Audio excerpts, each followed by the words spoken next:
Intellectually, everything that you perform will look stupid. All of you should gear yourself for this now. In the next 10, 15 years, the education as you know it, professions as you know it today will become meaningless. So many of you will be out of your vocation unless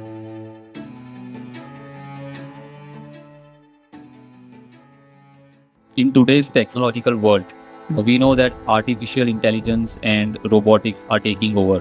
What is your take on the interaction of such technologies? last year and a half, they've been inviting me to speak in all sorts of artificial intelligence conferences in the world, asking me to come and speak about artificial intelligence. They said, what are we going to do? We're going to lose our jobs. These are all professors in big universities in MIT and in Harvard and these kind of places.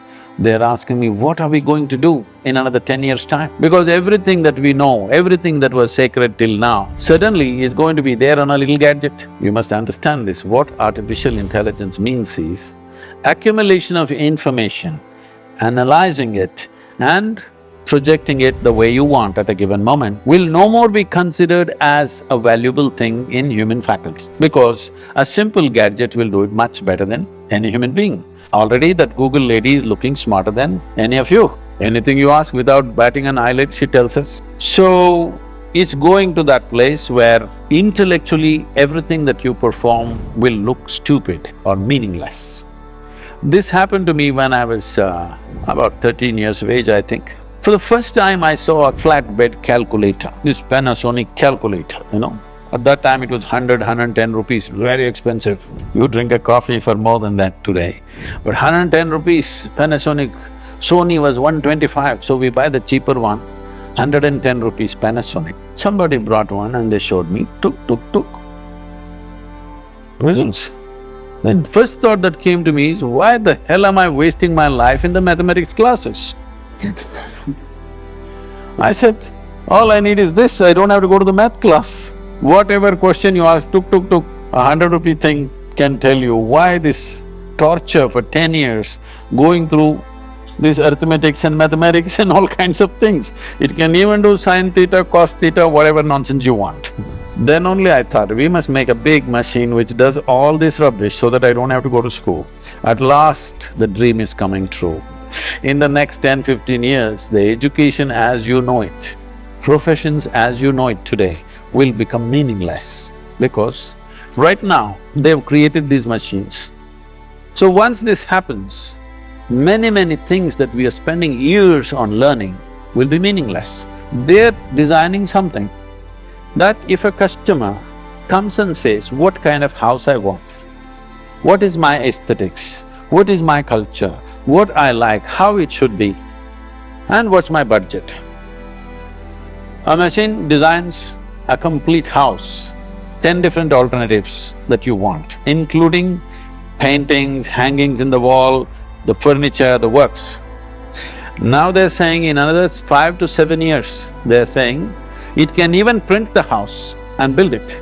So many of you will be out of your vocation unless you do something that a damn machine cannot do. All of you should gear yourself for this now. You must be able to do something beyond your intellect.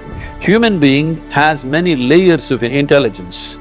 Intellect is only a small part of it.